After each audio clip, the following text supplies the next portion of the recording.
Vice President level. My date agad. Mali your choice na. Sorry, okay. Let's move on. So, pumayat na rin kasi to si Sharon. Dating balyena to eh. So pumayat na. Kaya lang problema, pati yung utak tsaka prinsipyo pumayat din. Paano natin nasabi? Bibigyan kita ng mathematics ha. Nung si Pangulong Bongbong Marcos at 31 million, si Inday Sara 32 million. Lagi nating sinasabi ito. Lahat ng bumoto kay Bongbong, bumoto kay Inday. Pero 1 milyon na boto ni Inday, hindi binoto si Bongbong. Ganon din. Lahat ng bumoto kay Leni Robredo, 14 million, hindi binoto si Kiko Pangilinan. Bakit? 9 million lang yung boto ni Kiko. Tangina, ganun kabobo yung asawa mo. Kahit dilawan, ayaw siyang iboto. Mantakin mo yung discrepancy, 5 million. Naka 14 million man lang sana siya kung solid ang fanbase ng Dilawan. Sana man lang naka 14 million si Kiko Pangilinan. Isa lang ang binobotong senador eh. Gets mo? So ibig sabihin 9 na milyon lang yung pwedeng itulong ni Kiko Pangilinan kay Bongbong kung siya ang ginawang running mate ni Bongbong. Ibig sabihin, hindi kayang tulungan ni Pangilinan si Bongbong. Putang ina, mas lalong hindi kayang tulungan ni Bongbong si Pangilinan. Tinalo nga ni Leni Robredo yan eh. Magandang araw mga banateros. Ito na naman ang inyong pinakapaboritong fake news peddler sa balat ng YouTube. Boss D at your service. Kamusta naman ang buhay-buhay? At pasasakitin na naman natin ang mga ulo at ay balon-balunan, puso, isip at kaluluwa na lahat ng mga salot sa Pilipinas, mga hindot sa bayan, mga kupal, mga animal, mga buwisit, mga sindikato, mga magnanakaw, mga umit, mandarambong, mga impakto sa Pilipinas, mga mapangabuso sa kapangyarihan, mga pamilyang adik at magnanakaw, mga miyembro ng mga malulupit na mga mafia sa Pilipinas, mga demonyo, Satanas, Judas, Barabas, Hestas. Ito muna tayo magsimula sa balitang ito. Nako po, kakapasok lamang na balita na nadagdagan na yung mga pangalan ng mga akusado dyan sa ICC. Oo, tawan-tawa ako. Sabi ko nga, natatandaan ninyo, noong si Pangulong Duterte, ipinadala natin doon. Sabi nga natin, wala ngang kaso yan dito sa Pilipinas. Hindi nga nasunod yung hindi nasunod yung, alam mo yan, yung sistema. Hindi nasunod yung sistema and talagang nagalit ang taong bayan. Even the Supreme Court naglabas ng tawag dito ng memo tungkol sa extradition. Napakaganda kasi kung matatandaan nyo nung panahon ng hearing dyan sa Senado nung ipinadala si Pangulong Duterte, ang dahilan ni Boying Rimulya na pinaglihi sa impyerno, pinaglihi sa kumukulong asupre, yan si Boying, ang sinasabi niya, walang precedence, walang first time na na-encounter yung ganitong issue na yung Interpol merong arrest order, pero sabi nga hindi pa daw arrest order yun. Kumbaga ina-alert pa lang yung Interpol, pero naging proactive na tayo, pinadala na natin kaagad yung presidente doon. Taxpayers money ang ginamit. Eroplano ng Pilipinas yung ginamit, tapos mga otoridad sa Pilipinas yung ginamit. Ayan na nga si General Torre na nakakarma na. Na puro kayabangan, na sumisi nga kahit na maraming tao. Putang ina, pakababoy ng tao na yan. Unggoy siguro talaga yan. Si Torre siguro talaga pinag-ilay sa unggoy. Walang utak eh. But anyways, yun ang dinadahilan nila Boying Rimulya na wala tayong pagbabasihan dahil ito yung kauna-unahan eh. Kaya nga, nagprotestang mga tao, naglabas ang Supreme Court ng pamantayan pagdating sa extradition. So ngayon, nadagdagan yung mga akusado at lahat, syempre, lahat kalaban ng gobyerno. Tingnan niyo kung kailan lumabas yung text messages patungkol sa corruption nitong Yusek Bersamin at saka nito ni Pangulong Marcos na nag-a-updatean sila kung patungkol sa perang ninanakaw nila sa kaban ng bayan. Di umano, biglang lumabas itong mga listahan na ito. Again, these very people, the same people na sinasabi ng ICC na may kasalanan, walang mga kaso dito sa Pilipinas yan. Oo, itong mga nag-aakusa ng mga ulol na ito, hindi yan nagsasampa ng kaso dito sa Pilipinas. Galit na galit tayo na tila mo yung soberanya natin ay kinukuha ng China, na parang feeling ng mga ulol na mga dilawan. Sinasakop tayo ng China. Ayaw nilang pumayag, kanila daw, atin daw yung West Philippine Sea, kung ano man yan. Oo, galit na galit sila sa China dahil ini-invade daw tayo, pero pumapayag naman tayo. Sabi nga nila, yung ating demokrasya, yung ating freedom of expression ay inaano daw, sinusuppress daw or hindi nire-respeto, ginagalang ng China. Yung China nga gusto pa nating persona non grata. Oh, and the same people na nagsusulong niyaan yung mga dilawang tae, yung mga komunista, yung mga makabayan. Ayaw na ayaw nila sa China, pero wag ka. Isinuko nila yung soberanya ng Pilipinas sa ICC. Meron naman tayong working na gobyerno dito. Kanila na nga ang executive, kanila pa ang Congress, kanila pa ang... Kumbaga, kontrolado na nga nila lahat eh. Bakit hindi sila dito nagsampa ng kaso? Bakit sa ibang bansa? So papamapayag sila na yung korte natin dito i-undermine ng korte ng ICC na hindi naman na tayo miyembro. Oo. Hindi na tayong miyembro ng mga yon, pero gusto pa rin nilang makialam dito sa atin at pinababayaan nitong mga makabayan yung mga terorista na nag-file ng mga kaso diyan sa Hague. Parang sinuko na yung soberanya natin sa ibang lahi. Tapos pag China ayaw nila, pag ICC okay sa kanila, double standards talaga tong mga dilawan. Kaya nga sabi ko nga sa inyo, si Leila de Lima, ilang beses na tumakbo, natalo bakit? Kaya nga nag-party list na lang yan kasi sa party list, putang ina niyan, madali nilang imanipula. No, napakadaling manipula yung party list. Tingnan mo si Chel Jokno, ilang beses na rin tumakbo, durug, laging sa inidoro dumidiretso. O anong ginawa para makapasok sa gobyerno? Kala mo wala nang ibang alam ng mga trabaho. Ayan, pumunta sa party list. Si Leila de Lima, ganun din, talunan na senador, nagpunta sa party list. O ganyan nila tinatarantado ang bayang Pilipinas at tanim talaga yung mga salot na yan para maghirap ang bayang Pilipinas. Okay lang man sa akin, ayaw natin sa China, pero dapat ayaw din natin sa ibang korte na i-overpower o itong ating korte dito sa Pilipinas. Gumagana. Napalaya nga si Leila de Lima, napalaya si Kerwin Espinosa, tapos na-acquit si Maria Ressa. Putangin na, lahat na nga ng mga kriminal dito sa Pilipinas napalaya. Ibig sabihin, gumagana yung justice system. Bakit tayo bakit tayo nandiyan? So another smokescreen na naman ito, itong ICC na ito. Panibagong na naman ito, pagtatakip doon sa bagong iskandalo. Mamaya pag-usapan natin yan. Pero tingnan muna natin tong balitang ito. Pasok. Isinapubliko na ng ICC ang listahan ng mga kasabwat umano ni dating Pangulong Rodrigo Duterte sa kasong Crimes Against Humanity. Kabilang dyan ang 2 senador. Narito ang express report ni Rainiel Pawit. Ronald Bato de la Rosa at Christopher Lawrence Bongo. Kabilang sila sa 7 pinangalan. Dito na lang muna sa dalawang ito. Si Bato de la Rosa, maaari. Si Bato de la Rosa, maaari na ma-involve siya dyan. Oo, kasi siya ang PNP chief during that time. So, pwede. Pero si Senator Bongo? Si Senator Bongo parang sa akin parang malabo si Senator Bongo Bakit? Kasi lang siya, special assistant to the president. Ang trabaho ni Senator Bongo is not to make decisions, not to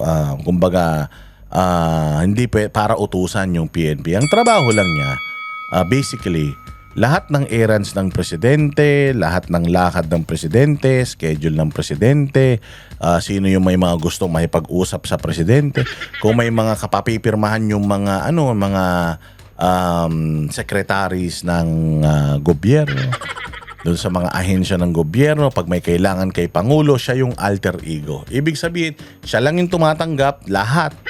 Mga request, schedules, pati pagpatimpla ng kape, shampoo ni Pangulo pag ubos na. Tsinelas na gagamitin niya, lahat yun ang nagpe-prepare si Bongo. So hindi ko maintindihan kasi si Bongo, una sa lahat, hindi naman siya membro ng PNP na nag-e-enforce noong utos ni Pangulo, and yung mga utos naman patungkol sa war on drugs, ang nagbigay naman ng utos talaga dyan, si Pangulong Duterte. So, and sabi nga ni Pangulong Duterte, I take full responsibility. Never si Bongo nag-utos sa police na huntingin to, huntingin dyan. Hindi siya nakipag-meeting tungkol. Every time na may meeting, hindi nagsasalita yan kasi hindi trabaho ng special assistant nga. Special assistant to the president yan. Kung lahat na lang ng taga-gobyerno, ano natin dyan, ididiin sa ICC na yan, sa mga issue ng crime against humanity, di sana pati si Leni Robredo kasama, part siya ng gobyerno na rin. But anyways, itong si Bongo, kahit sa meeting, cabinet meeting, hindi yan nagbibigay ng instruction. Usually, tinatanong lang yan, Bong, yung ganito, Bong, yung ganyan. Taga-abot lang, alalay nga lang papaanong, hindi naman siya binoto ng taong bayan para gumawa ng desisyon. Sa ngayon, yung ES, Executive Secretary ngayon, tsaka Special Assistant to the President ngayon, talagang alam mo na sila yung nag-uutos sa presidente dahil bugok yung presidente natin. Kumbaga sa itlog, walang pula, puro puti. Walang laman talaga. So ito si Senator Bongo, na dating Special Assistant to the President, hindi siya nagbibigay ng instructions, nagbibigay ng utos sa PM. So, papaano? Yung Department of Justice, wala rin. Walang authority ang Department of Justice na magbigay ng sila Aguirre na magbigay ng utos dito sa Calabato para yan. Para gawin yung kanilang mga operations. Hindi konektado ang Department of Justice sa PNP. DILG ang may hawak sa PNP. So malabo itong sila Danao.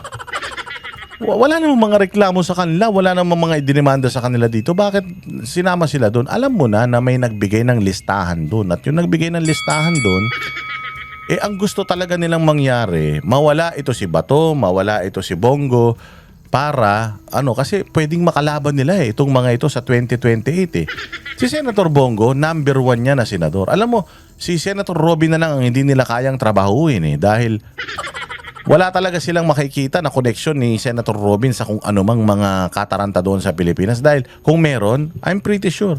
Pati si Robin Padilla, sinama nila dyan sa ICC na yan para lang ma-eliminate yung mga posibleng makakalaban nila sa 2028. Bongo is number 1. Bato is number 2. Senator Robin is number 1. So napakadelikado nitong mga to. Ibig sabihin, may pag-asa at may potensyal ang mga ito na maging presidente ng Pilipinas if ever ma-impeach si VP Sara. Kasi talaga naman pinapatrabaho nila si VP Sara. Tsaka isa pa, aside from that, meron ngang mga lumabas na naman na issue patungkol dyan sa text message. Kaya pinagtatakpan na naman nila yan. Para hindi mapag-usapan, kita ninyo, napapag-usapan ba yung text message na yan? Hindi masyado, hindi ba? Kaya lumabas ito para mapagtakpan na naman yan. Dana ng International Criminal Court na co-perpetrators o kasabwat sa kasong Crimes Against Humanity sa War on Drugs ni dating Pangulong Rodrigo Duterte. Kasama rin dito ang mga opisyal ng nagdaang Duterte administration na sina dating Justice Secretary Vitaliano Aguirre II. Ayan, former PNP Chief Vicente Danao, former NCRPO Chief Cascolan, former NCRPO and PNP Chief Albayalde, PDEA Chief La Peña, NBI Director Girian, anak ng tinapay, talagang lahat. Lahat ng mga tao ni Pangulong Duterte noong nakaraang taon, nakatulong niya sa peace and order. Pucha, lahat kinasuhan. Ang galing, no? Paano naman nakilala ng ICC itong mga ito? Tsaka pucha, tinan nyo, kay Pangulong Duterte nga wala silang ebidensya. Natatandaan nyo, nananawagan sila noong nakaraan. Nananawagan sila na may mga lumabas pang mga tao para mapatunayan pa.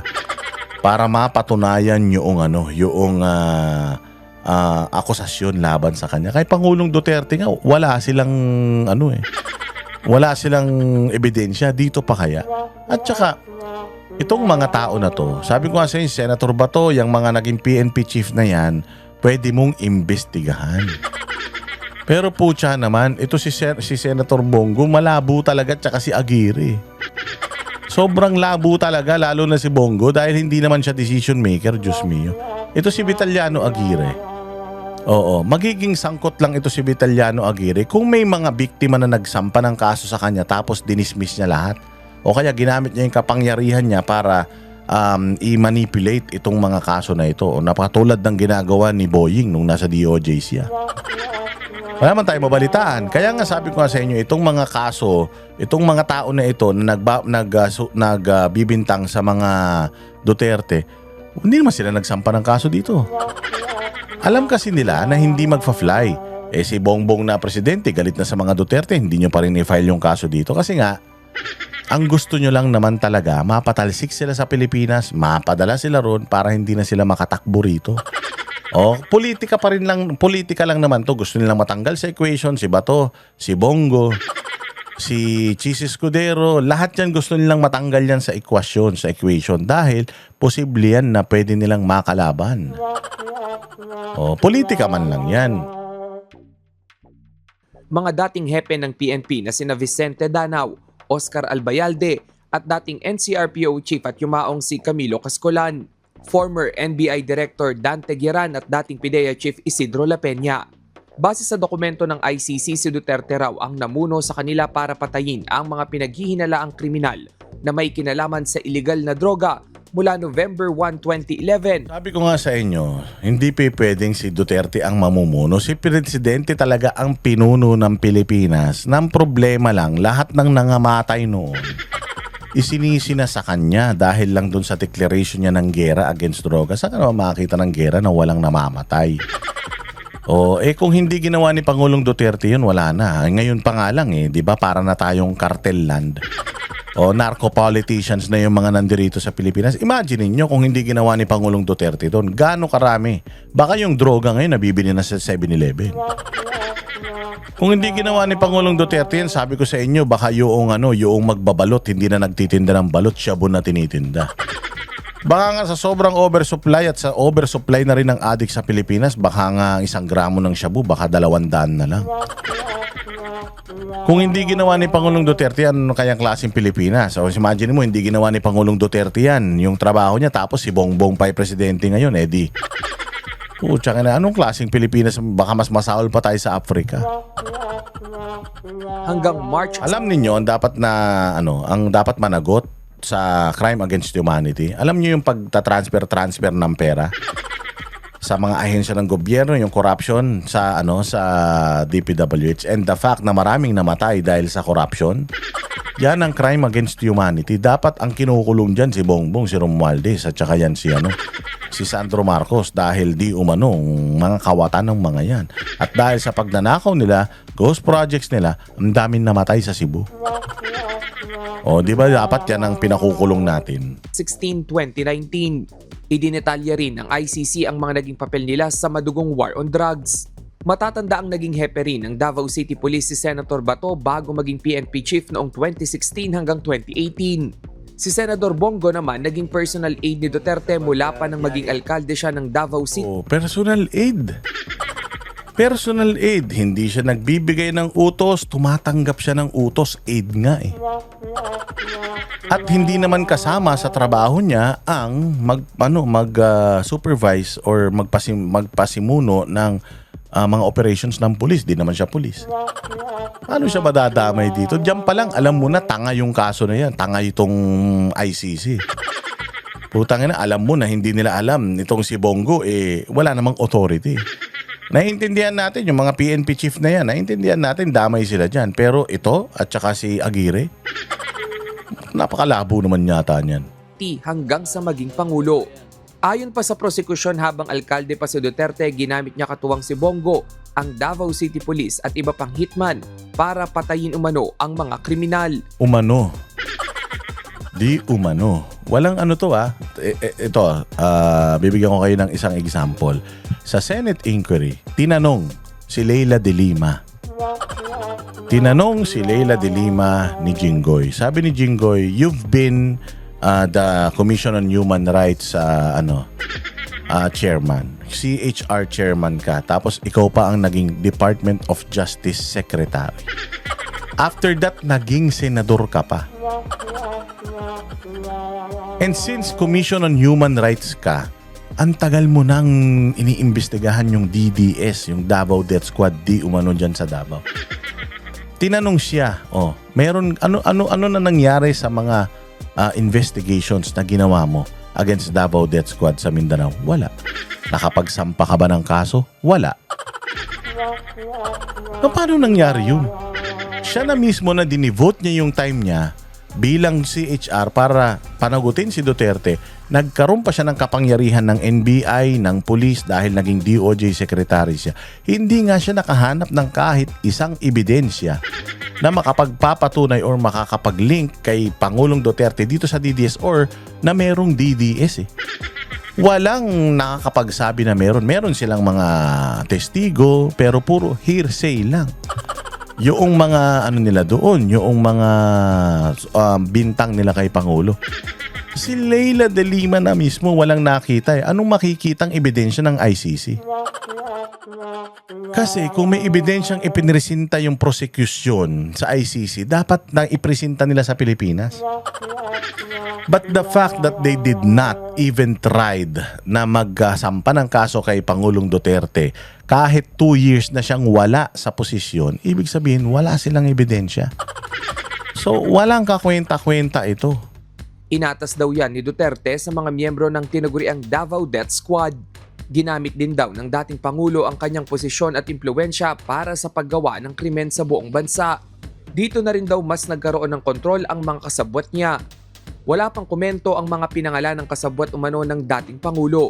Pero sa huling panayam kay Albayalde noong March 2025, sinabi niyang handa siyang humarap sa ICC.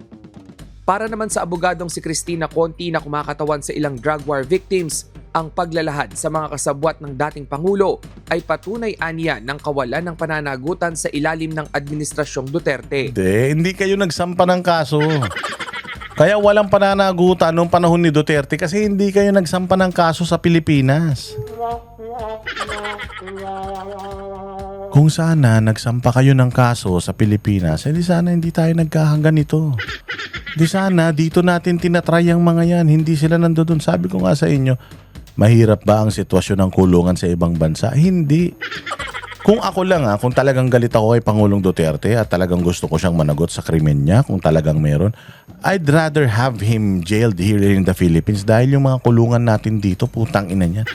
Mas maganda pa yung bahay nung daga kaysa sa kulungan natin dito.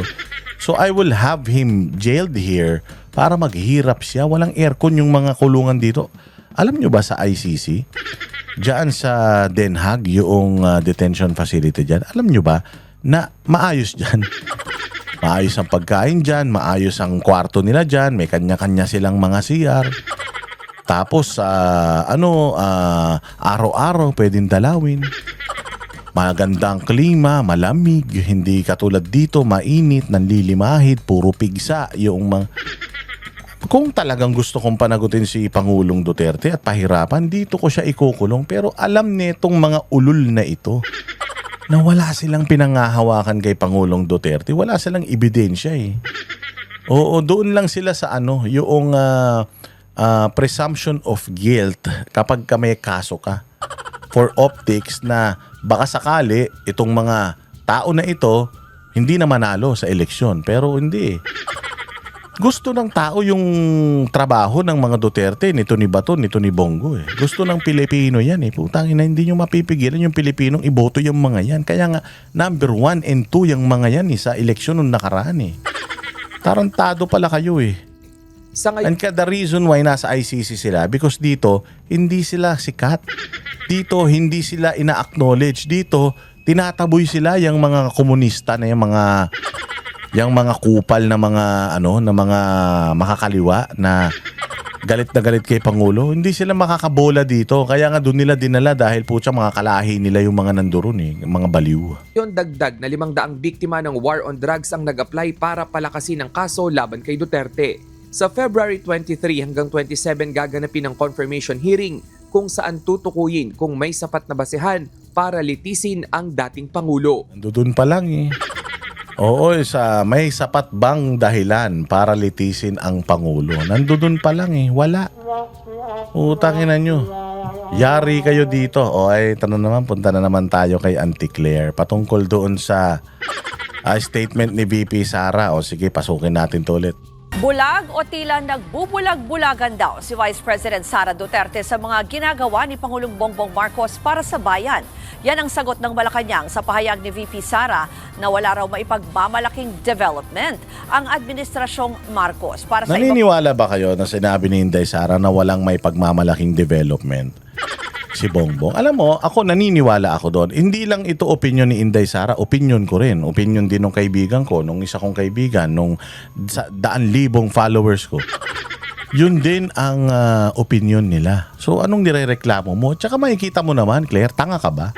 Bulag ka. Ikaw ang bulag. Puta, hindi mo ba nakita yung yung trust rating ni BBM, putang ina papunta ng impyerno. Alam mo yung lupa, yun yung zero, yung lupa, putang ina, pa. Hinukay pa yung lupa, nandoon yung yung ratings ni BBM. Si Inday Sara at positive 23, sabi ko nga, positive 70 talaga yan. Sige, for the sake of argument, ilagay na lang natin positive 23. Utangin na ka. Yung taong sinisiraan nyo, mataas pa rin ang trust rating kaysa dyan sa sinasabi mong presidente na maraming ginawa sa Pilipinas. Luka-luka yata talaga ito eh. Ako naniniwala talaga kung sinabi ni Inday. Ewan ko to. Kasi kung talagang marami nagawa si BBM, development, ang dami sana kino-content ng mga vlogger niya, mga binabayaran nila. Wala eh. Wala. Sinasabi nyo na maganda ekonomiya. Maganda, wala nang mga addict. Peace and order, blah blah blah. Sinabi lang ni John Vic Rimulya na nalinis siya ng sindikato sa pulis. Pero putang ina, may mga nababalita pa rin. Wala pa rin mga trabaho Pilipino, mahal pa rin ang bilihin. Hirap na yung piso, bumabagsak pa lalo. Binenta nyo pa yung ginto. Tangina, bulag. Ikaw ang bulag. Hindi ka lang bulag, tanga ka pa. pagdetalye, live mula sa Malacanang, may Express report si Julie Baisa. Julie, ano ba itong mga bagong pahayag ni Jose Castro?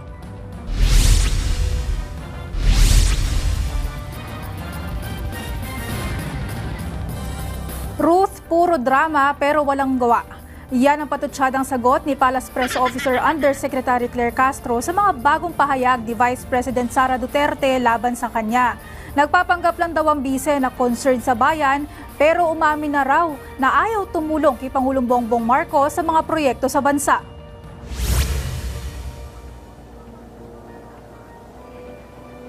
Sa press briefing kanina, binakbakan ni Jose Castro ang pagtawag sa kanya ni Inday Sara na nagdadala siya ng kahihiyan. Anya, mas nakakahiya raw ang isang vice-presidente na nagbanta laban sa Pangulo. Nailathara raw kasi... Hindi, mas nakakahiya, Claire Castro, alam mo yung presidente ka tapos kapatid mo nagsabi mismo, adik. Yun ang nakakahiya. O ang nakakahiya yung sabihin mismo ng ate mo, adik ka. Mula pa bata hanggang ngayon. Yun ang nakakahiya. At ang pinaka nakakahiya doon, pinagtatanggol mo pa. O yan ang nakakahiya, Claire. Nagalit ka na naman. Yan sa mga balita ng international news outlets. Maging ang paggamit daw ng abogado para pagtakpan ang paglustay sa 15 million confidential fund.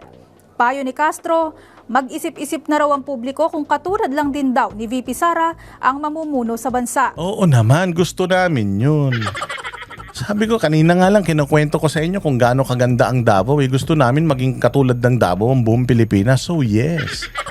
If you're gonna ask us, plus 23 ang trust rating ni Inday. Ibig sabihin, if bukas ang eleksyon, laban kay Bongbong, putang ina si Bongbong, walang boboto sa kanya. Baka yung mga anak lang niya.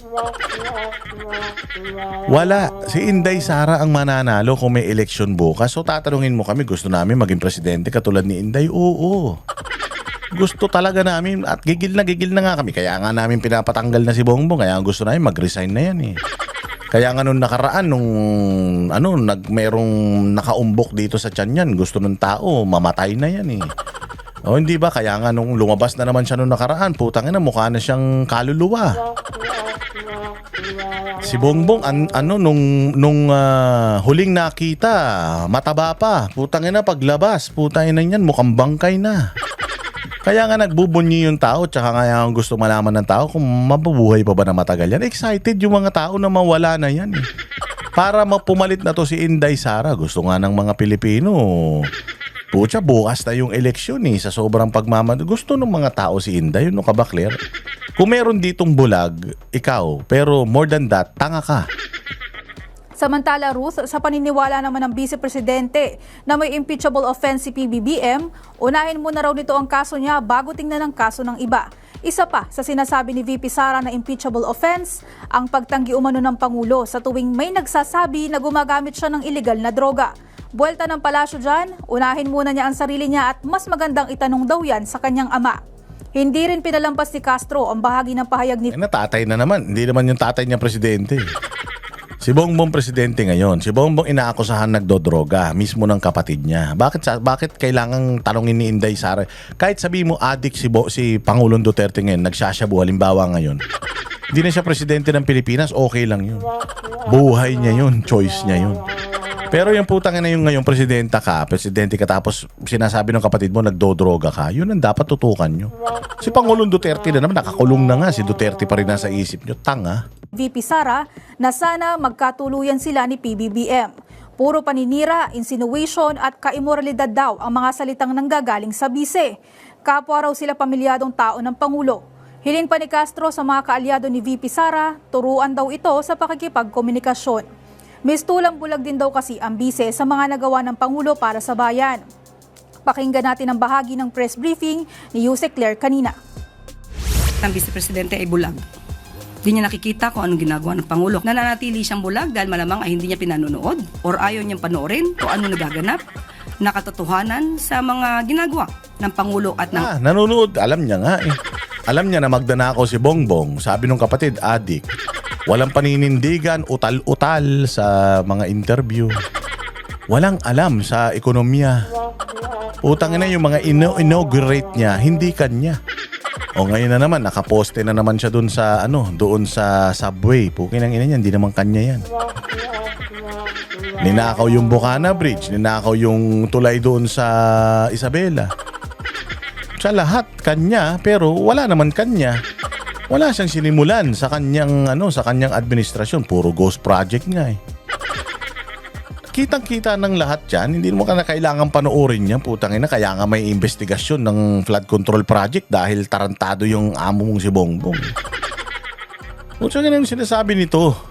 Administrasyon ngayon. Nakakalungkot lamang dahil yan ay galawang... Wala. Tayo na, wala na maisip. Ay, nako. Huwag ka na kasi maipagbardagulan. Hindi mo 40 yan, ma'am. Lalong-lalo na yung kabardagulan mo, matalino. Utangin na tanga ka eh. Level ka lang namin. Huwag ka na asaran kay Inday. Dahil ilang words lang yung binatawan ni Inday, mauulol ka na. So, sinabi lang niya na sana magkatuluyan kayo ni Bongbong. Putangin na, natatay ka na.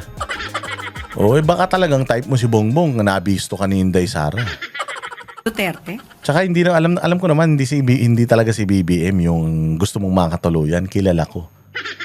Balita ko nga sa golf course pa kayo ayaw ka na magsalita. Ayaw ka na magsalita. Balita ko nagkasampalan pa nga sa golf course eh.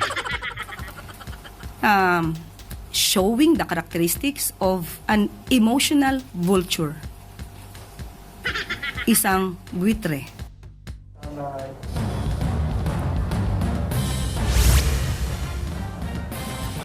Labo talaga nung emotional vulture na yun. Diyos ko po.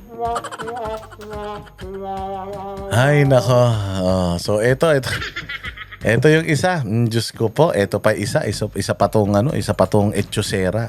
Sige, pakinggan naman natin to. Si Sharon Cubeta. Putang ina talaga. Ay, nako. Sige. Pakinggan muna natin to. Nagpahayag ng suporta si Sharon Cuneta kay PBBM sa Evening with the Stars nitong Huwebes. Pero matatanda ang iba ang paninindigan ng anak ng megastar na si Frankie Pangilinan. Ang detalye sa agenda report ni Hannah T. Tingnan mo, paano magiging matino itong si Sharon? Puta, yung anak nga niya, hindi matino. Yung anak niya, ayaw kay Marcos. Pucha, kinan niyan, dilawan hardcore. Tapos yung nanay, pucha, gusto kay Marcos. Ina nyo. Yung anak mo nga, Sharon, hindi mo mapaniwala kami pa. Napakakapal ng pagmumukha mo. Putang ina, makasipsip ka sa mga Duterte noon. Kulang na lang, dilaan mo yung talampakan nila. Makaiyak ka ha. Makaiyak ka nung nakaraang kampanya. Sinasabi mo na yung asawa mo, bakit ayaw ng mga Pilipino? Wala namang ginagawang masama. Tapos nung nanalo ng yabang-yabang na. Tapos ngayon, may sinasabi pa siya na sana daw, mali daw yung desisyon ni Bongbong na si Inday Sara yung kinuhang kaalyado or kasama nung nakaraang eleksyon. Gago. Pukin ng ina ka, hindi mo ba nakita ang boto ng asawa mo, 6 na milyon? 14 na milyon yung nakuha ni Leni Robredo. Putang ina, 6 na milyon ang nakuha ni Kiko Pangilinan, number 2 siya. Bobo ka talaga. Imaginein mo, yung mga dilawan bumoto pa nga kay Inday Sara. Paano natin nasabi? Bibigyan kita ng mathematics ha. Nung si Pangulong Bongbong Marcos at 31 million, si Inday Sara 32 million. Lagi nating sinasabi ito. Lahat ng bumoto kay Bongbong, bumoto kay Inday. Pero 1 milyon na boto ni Inday, hindi binoto si Bongbong.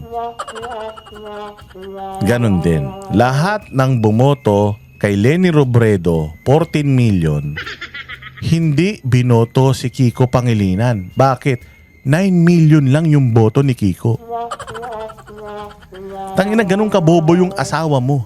Kahit dilawan, ayaw siyang iboto. Mantakin mo yung discrepancy, 5 million.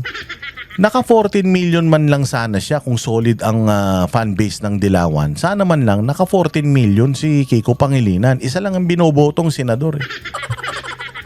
Gets mo?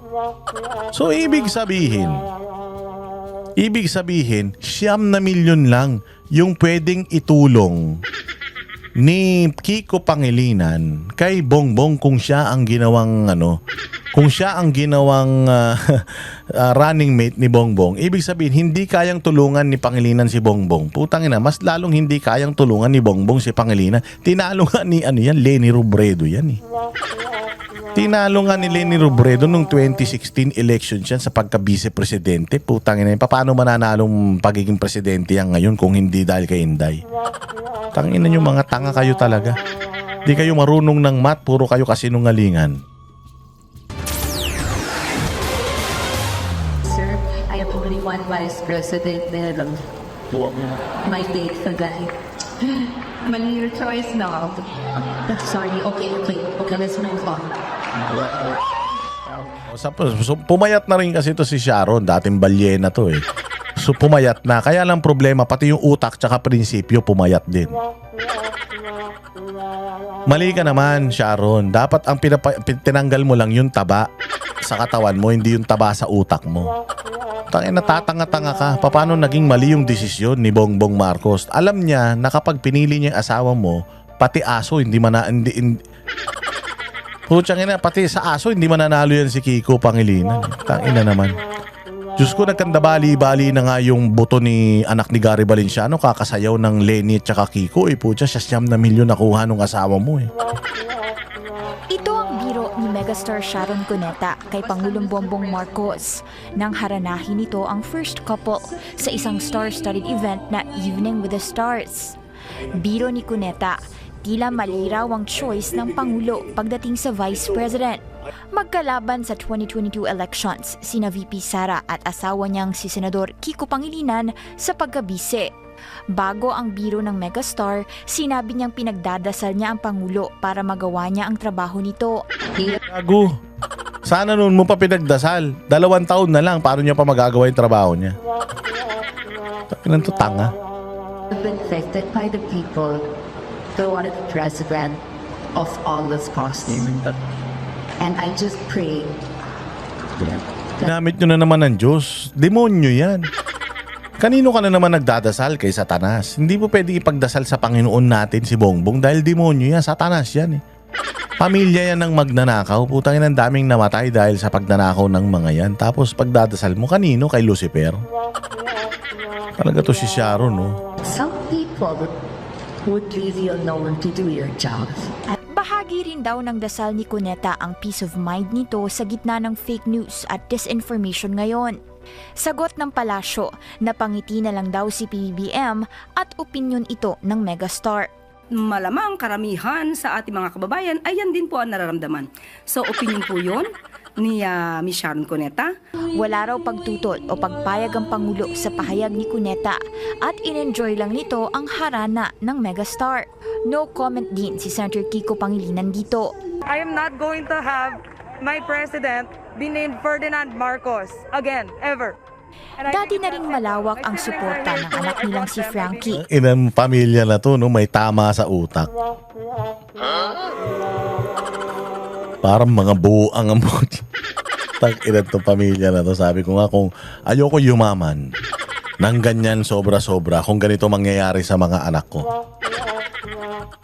Ito, may hablig. Yung isa, may hablig din. Kaya umalis si Casey Concepcion sa inyo Pero totoo rin naman yung sinasabi na in terms of decision making, hindi ikaw yung tamang tao para masabi mo na tama yung desisyon o mali yung desisyon ng isang tao kasi ikaw mismo mali-mali ang desisyon mo. Tangina, 2 naging asawa mo, ibig sabihin tanga ka pumili. Tas tinan mo, ang popogi nung boyfriend mo, Richard Gomez, Robin Padilla, Gabby Concepcion, putang ina niyan. Nauwi ka sa matching.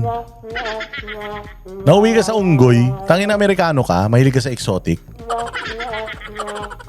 Anak ng tinapay ka, Sharon, Pucha, ikaw ang mali ang choice mo. Bakit? Pucha, ang popogi na nung asawa mo nung dapat mapapangasawa mo pumunta ka dyan sa aso. Tingnan mo yung mga itsura ng anak mo. Pagdating sa laban kontra Marcoses, ayon sa records, ang ama ni megastar na si Pablo Cuneta ay longest-serving mayor ng Pasay City. Siya ay nooy naiuugnay sa kilusang bagong lipunan. Actually, si Imelda, kamag-anak to, alam ko, Romualdez yung nanay nito ni Sharon. So, tataka nga ako never again kayo dati. Ang political party noon ni Marcos Sr., dati ring sponsors ng kasal ni megastar at ni Gabby Tinan mo, ang ganda ang pogi nung asawa mo, Gabby Concepcion. Tapos putang ina, nauwi ka kay Kiko. May mga tsura nung anak nyo. Putang ina, kay tricycle driver, dililigawan mga yan. Kundi lang maraming pera yung mga yan, putang ina yan, baka palabasin sa mall yan. Concepcion, sina Marcos Sr. at dating First Lady Imelda Marcos noong 1980s. Sa isa namang Instagram post para sa event kagabi, sinabi ni megastar na kailangan daw maprioridad ang bansa ngayon at kailangang hayaan muna ang Pangulo na matapos nito ang trabaho bago siya agarang husgahan. Anya, God bless the Philippines. Para sa anak ng tinapay. Alam mo, this is what's wrong with these people na mga bilyonaryo. Out of touch. Oo. Diyos ko po. Ito. Pakinggan naman natin. Itong kaso ni Senator Bong Revilla. Napakaganda nung punto rito ha. Tandaan ninyo, nabanggit lang itong pangalan ni Senator Bong Revilla doon sa Senate inquiry. Okay? And sa Senate inquiry, napakaraming mga pangalan ang lumabas dyan. Andyan yung sila Arjo Atayde, sila yung Roman Romulo, si Zaldico, si Sandro Marcos. Nandiyan dyan lumabas yung tatay, yung pinsan, Bongbong, at saka ito si Romualdez. Diyos ko. Lumabas lahat yung pangalan niya at marami pang iba. Lumabas pa Yusek Bersamin, si Pagandaman, si E.S. Bersamin, lumabas din. Lumabas din yung pangalan ng ibang mga senador. Pero tingnan ninyo, ang una na tinrabaho si Senator Bong. Sabi ko nga sa inyo, yung Cavite Connection. Yung Cavite Connection, si Lacson, si Remulla, yung DOJ, puros mga tiga Cavite yan, Diyos ko Lord. So alam mo na kung anong agenda nila. Bakit tinitira si Bong Revilla at saka si Kiko Barsaga. Baka hindi ko sinasabing totoo, pero baka ang target talaga nila makuha yung Cavite sa mga pamilyang ito. Tingnan ninyo. Nakasuhan si Bryce Hernandez, nakasuhan si Alcantara, nakasuhan si Yusek Bernardo, pati siya kasama. 4 sila. Actually, may isa pa. Yung 3 plus siya, 4 sila. Sa 4 na kinasuhan mga bossing, siya na lang ang nakakulong at siya na lang ang nag-iisang kinakasuhan ngayon. Bakit? Putang ina, ginawang state witness yung mga tarantado. Yung Alcantara, Bernardo, tsaka yung Bryce, gagawin mong state witness. Gago ka? Paano mo gagawin state witness? Sumumpa sila sa Senado. Inamin nila yung mga krimen nila ginawa nila. Inamin nila na naglalabas sila ng pera sa kasino. Inamin nung mga nagsoli nga si Bryce Hernandez, sinoli yung SUV, sinoli yung Lamborghini. Yung si Yusek Bernardo, daan-daang milyon. Yung isinoli. Si Alcantara ganun din. Ibig sabihin, umamin sila sa kanilang krimen. Tapos sila na umamin, putangin na niyan, sila yung hindi damay sa kaso. Tapos si Senator Bong Revilla na walang kasalanan, nag-not guilty plea, sumuko pa, putangin na siya nakakulong. Anak ng putya na yan, saan nang hustisya sa ganyan? Pakinggan natin to. Senador Bong Revilla nang dumating sa Justice Department. Yan ay para humarap sa preliminary investigation ng kanyang plunder case kaugnay sa flood control scandal. Kasabay niyang nagpunta sa DOJ ang ilang co-accused sa kaso, ang mga state witness na sina dating DPWH Undersecretary Roberto Bernardo, former District Engineer Henry Alcantara, at former DPWH Regional Director Gerard Opulencia. Hindi ko alam kung paano nakakatulog yung mga nagkakasasaka. Nagulat na lang kami na yung tatlo, si Mr. Alcantara, Mr. Opulencia, saka si Yusek Bernardo, nag-manifest na hindi na sila sasagot kasi discharge sila sa Witness Protection Program. Imagine, bigla sila tayo akusado, tapos biglang ako na lang. Again sinabi to ni Sandro Marcos Sabi ni Sandro Marcos, walang kinalaman ang senador at ang congressman. Magbibigay lang kami ng proposal ng mga proyekto namin, DPWH, DBM at saka executive, yung mag-a-assign ng budget sa mga proyekto na hiniling namin. Dahil walang disbursing power ang Congress at ang Senate. So paano itong si Senator dating Senador Bong Revilla paano siya yung most guilty? Kasi ang papasok lang mga bossing sa Witness Protection Program yung least guilty. Putang ina, paano magiging least guilty si Yusek Bernardo? Siya nga ang pinuno ng sindikato na yan. Sila nga yung mga nagsoli ng pera Nabanggit lang nila yung pangalan nito Susunod na nga niyan si Chis Escudero, si Villanueva, tsaka si Jinggoy. Isusunod na nila yan kapag nagkagipitan Para lang masabi na may mga nakulong na malalaking isda Pero ang totoo, si Zaldico, sinabi na ni Zaldico kung sino yung mga magnanakaw. Meron pang text messages ngayon na umiikot na yung Bersamin, si Bongbong may usap-usapan patungkol sa perang ninanakaw sa bayan. Putang ina niya. Tapos ito si Bong Revilla nakakulong. Ayop naman na yan talaga. Grabe yung panloloko to. So nakakapagtaka, 4 na respondents, 3 nasa witness protection, 1 lang matitira. Kung titingnan nyo yung mga affidavit o salaysay ni Yusek Bernardo, makikita nyo na nag-iiba-iba yung kwento niya. Saan nag-iiba-iba? Una, magkakaiba yung mga petsa kung kailan di umano binigyan ng pera o dinala yung pera sa bahay ni Senator Bong. Okay? Iba-iba yung petsa. Pangalawa, nag-iiba-iba yung amount. Okay? Pangatlo, nag-iiba-iba yung number ng deliveries. Sa labas naman ng DOJ, nagtipon ang mga taga-suporta ni Revilla. Buwelta nila kung sino pa ang tunay na may sala, sila pa ang nasa Witness Protection Program. Tiwala rin silang maabswelto si Revilla. Manatiling nakatutok sa bilyonaryo. Hindi ba? Sa akin lang sa akin lang mga bossing.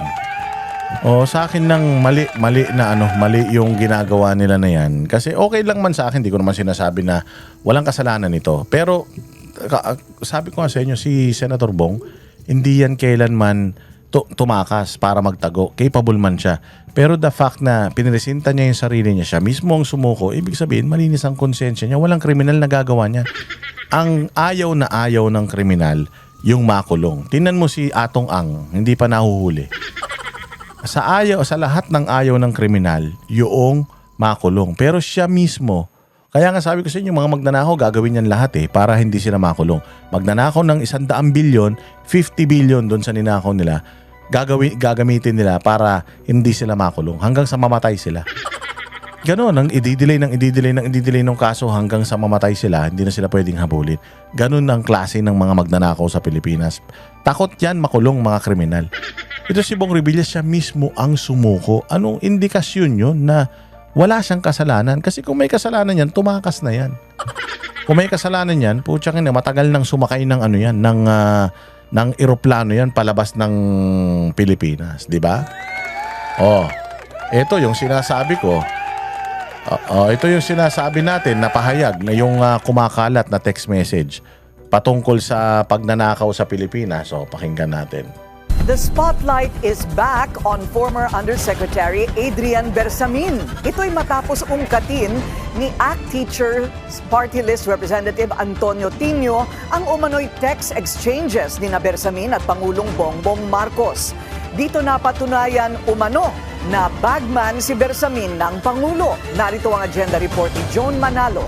Di lang yan si Bersamin si yung taga-DOJ, yung associate, basta yung taga-DOJ, karaan lang, nakakabalik lang. Alam niyo, ikukwento ko na sa inyo. Si Leandro Leviste, nasa kanya nasa kanya itong listahan na ito. Itong ebidensya na to nasa kanya. Ipinakita niya ito sa isang bilyonaryo sa Pilipinas. At itong bilyonaryo na to, sinabi sa kanya na kapag lumabas ito, siguradong mawiwindang. Siguradong mawiwindang itong mga nasa Malacanang. At kapag nawindang itong mga nasa Malacanang, putyang ina, talagang mayayanig sila nitong na ito. Kaya kung ako sa'yo, pumunta ka sa ibang bansa, tapos doon mo ilabas yan. Or mga ibang bansa ka muna, mamili ka. Umalis ka ng Pilipinas, ilabas mo yan, or mga ibang bansa ka muna, tas manahimik ka kasi sobrang delikado nitong impormasyon na to. Yan yun. Yan yung purpose kung bakit supposedly aalis si Leviste. Natanggap namin yan, yung balita na yan. Diyos ko po, eto na nga, kita mo. Paglabas dito, nataranta na sila. Biglang lumabas yung sa ICC. Biglang lumabas yung kung ano-ano na namang gagamitin nilang panakip-butas. Biglang pinakanta nila si Sharon. Ina talaga, sabi ko nga, ibang klase talaga tong mga hudas na ito. Pakinggan nyo kung ano yung mga na yan, yung mga text messages na yan. Nabasa raw mismo ni ACT Teachers Party List Representative Antonio Tino ang umano'y palitan ng mensahe ni na PBBM at former Presidential Legislative Liaison Office Chief Adrian Bersamin mula December 2024 hanggang July 2025. Bagaman si Adrian Bersamin, officially ang title niya ay PLLO. Diba? Siya yung legislative liaison ng Malacanang dito sa House. Officially, that is his title. Ang lumalabas talaga ay siya yung personal runner, ibig sabihin utusan, bagman, ibig sabihin tagatanggap nung kickback, tapos disbursing. Dito na magkakaproblema yan. Tingnan niyo sinong naglalabas nito. Congressman. Congressman yung naglalabas. Sino ang may-ari ng Kongreso? Huwag na tayo maglokohan. Yan si Boji D. Hindi talaga yan ang speaker. Hindi talaga yan ang speaker. Ang speaker talaga, ang may hawak pa rin dyan sa Kongreso, si Romualdez pa din. So bakit nilalabas ito nitong congressman na ito na alam natin na alyado ni Romualdez? Naglalaglagan na ba si Bongbong at saka si Romualdez? So eto naka-attention etong iskandalo na ito or itong ebidensya na to kay Presidente Bongbong. Wala si sa text message exchange na yan, wala si Romualdez. So anong ibig sabihin nito? Naglalaglagan na ba yung dalawa? Naku, maganda ito. Oo, abangan ninyo. Putang ina, ito na yata yung inaantay natin na laglagan na magpinsan na kawatan. Officer, siya yung nagre-release ng pondo sa authorization ng Pangulo, sa pahintulot ng Pangulo. Ayon kay Tino, patunay ang text exchanges na alam ng Pangulo ang nangyayaring kickback scheme sa flood control projects. Ni-report niya yung pagkakompleto ng 7.112 billion in deliveries. No? Tapos, may acknowledgement ng Pangulo. Okay. Tapos, may mga serye ng mga report, no, kung paano gagastusin, hinihingi ang approval, no, ng Pangulo, no. Katulad ng sinabi, ang maraming mga exchanges dito ay nagpapatungkol sa election campaign expenses. Nangyayari ito, at least yung maagang bahagi ng komunikasyon ay nangyayari sa panahon ng campaign. Isa raw sana ito sa mga ebidensyang ilalabas nila kung hindi nabasura ang impeachment complaints laban sa Pangulo. Sabi po sa mensahe, complete na po ang 7.122 delivery sa akin. Tapusin ko po ang computation today. Kalakip nito rin ang detalyadong computation ng mga pinaggastusan ng 8 billion na kickback. Balita ko napunta kay Andrew E. yung ilan sa mga kickback na yan. Sabi ko nga tangina, malala talaga, no? Sobrang lala talaga ng korupsyon. Pati yung mga artista damay. Kaya nga kako, mag-ingat kayo dyan. Kala Boss Toyo, kanila rin doon, yung mga tumitira kay Inday Sara, putang ina yung mga ninakaw na pera ng taong bayan, binabayad sa mga yan. Oo, di umano di umano.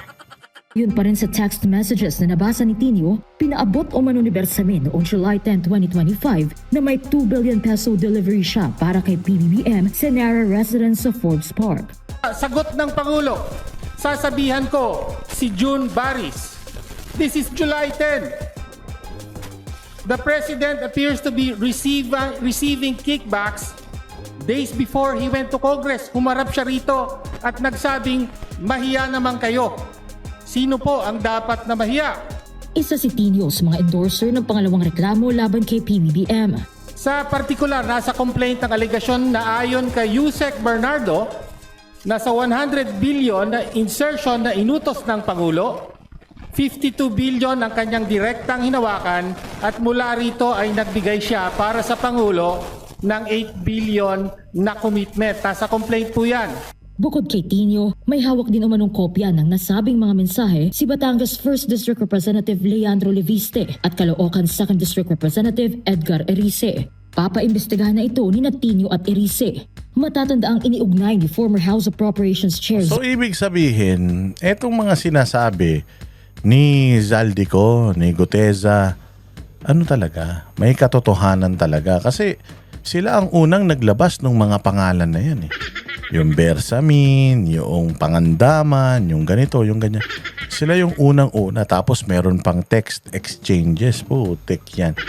O, check nyo yung mga numbers na yan. Burner ba yan? Mga phones na yan? Or yung mga numbers ba na yan? Working pa yan? Kasi meron tayong di ba? Yung SIM card registration. O, doon mo malalaman kung kanino registered yung mga numero na yan. Hindi ba ito yung dapat na sinasagot ni Claire Castro? Hindi yung kung ano-anong kaipalan, kagunggungan yung mga pinagsasasabi niya. Walang Diyo. Aldiko si Bersamin sa kickback schemes dahil sinabi umano mismo ni Bersamin sa kanya na utos ng Pangulo ang 100 billion peso insertions sa 2025 national budget. Ang ombudsman naman, matagal na raw minamata si Bersamin dahil sa mga isyong kinahaharap nito, kabilang na ang money laundering. Dati pa yan, nasaradar ko yan. Kasi Matagal na pala. Bakit nauna pang naipakulong si Senator Bong Revilla? Matagal na pala bakit hindi pa nakukulong yan? Bakit hindi pa yan nakakasuhan? Si Boying pero tumabata-ba na si Boying, no? Mabuti naman. Oo, mukhang nagkasundo na kayo ni Lucifer na hindi mo na kayo magsama. nung una na marami na nababalita na activities yan. At alam mo naman dito sa atin, maraming marites sa Pilipinas. Nakakarating yung mga balita sa atin.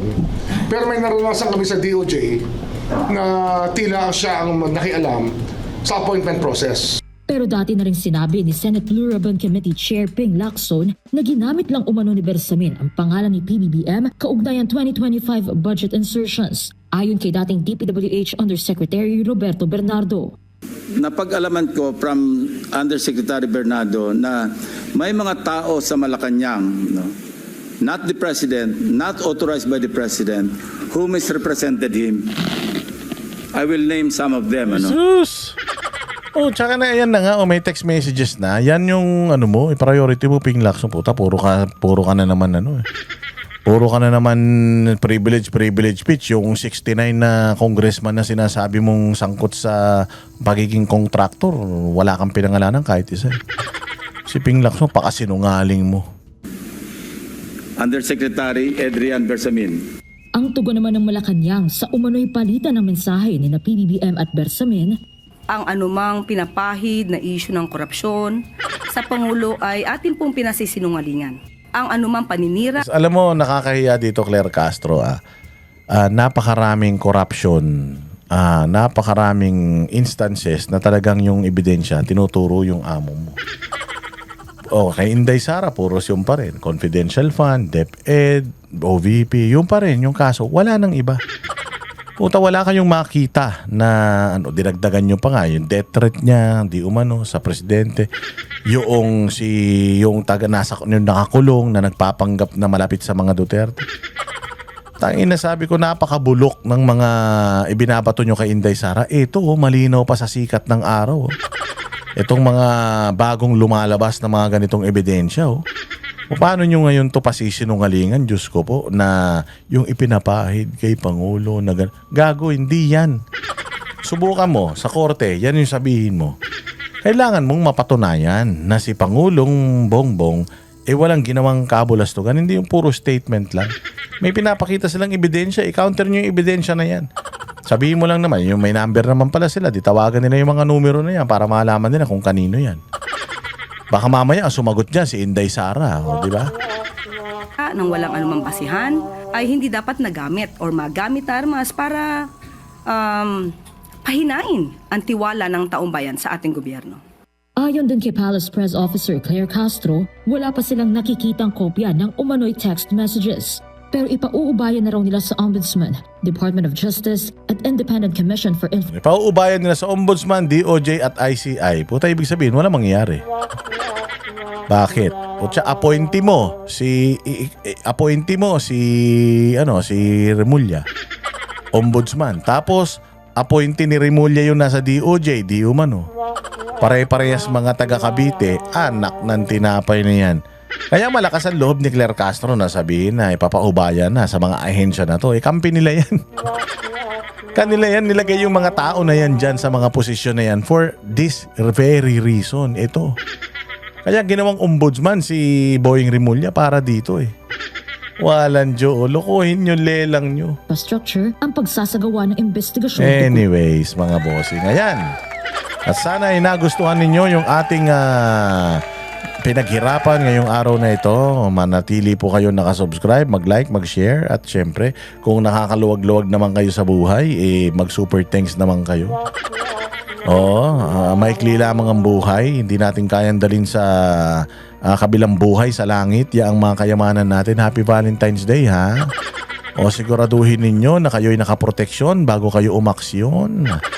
Oo, at mag-ingat-ingat, ha. Mahirap yun nakakatanggap ka ng tawag ng 3:00 ng madaling araw tapos may problemang sasabihin, sigurado. Oo, sigurado. Ano yan? Buo yan. O, ingat mga banatero, sa mabuhay kayong lahat. Kita-kita po tayo ulit sa susunod na vlog.